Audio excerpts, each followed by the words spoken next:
So I think we'll call this the intellectual background today.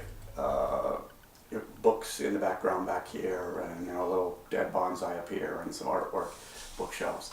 Looks kind of intellectual. I don't have any patches on my elbows, but we'll go with the intellectual thing. Something that happened to me the other day made me think about social blunders and what you have to do to get yourself out of certain situations. I think one of my biggest social blunders is I'm not really very good with remembering people's names. I can't even do the repeat a name 3 times when you hear it because within a week I forgot that person. I try connecting faces with names. I try finding some little thing to remember a person, but it for some reason doesn't work for me. And I find myself in that situation all the time. I've warned my friends that if I'm ever in a group and someone starts talking to me and they know me and I don't introduce them, that means I don't have a clue who I'm talking to. I don't know their name. I don't know who they are. And that's their signal to step in and introduce themselves. And then I come off like the idiot and say, oh, I thought you guys knew each other.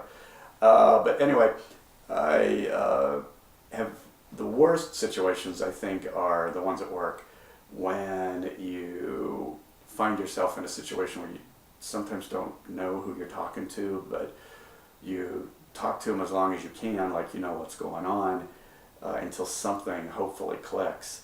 I've had that happen a couple times recently where it really was kind of open mouth, insert foot.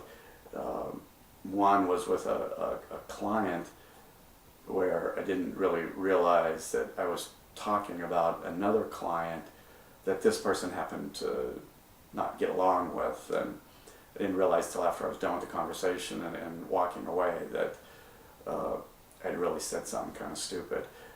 It didn't seem to have impacted anything too greatly. The other one happened just the other day where I was in line at, of all places, Starbucks, and the woman in front of me just turned around and said, "Hi Kurt, how you doing?" And again, total blank, didn't have a clue who she was, and ended up, I asked her how she knew me, and she didn't know how she knew me, but she knew my name.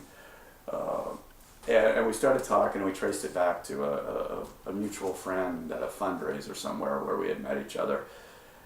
And I ended up walking over to her table where there was 2 other women sitting, and I looked at the one, she introduced me to him, and I looked at the one woman and said, "I know you too."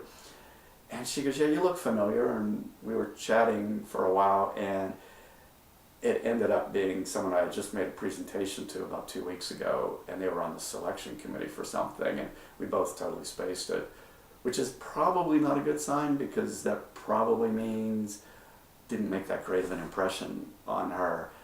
We didn't get the job either, so that was probably the second indication.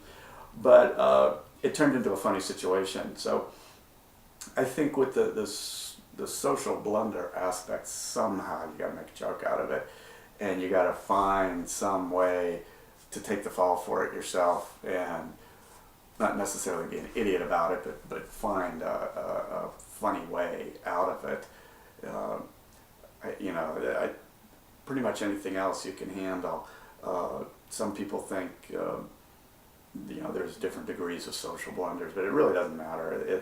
There's always a funny way, I think, to get out of it, and you can always make some kind of an excuse, and when all else fails, you can just play dumb, and usually that works too. So anyway, later.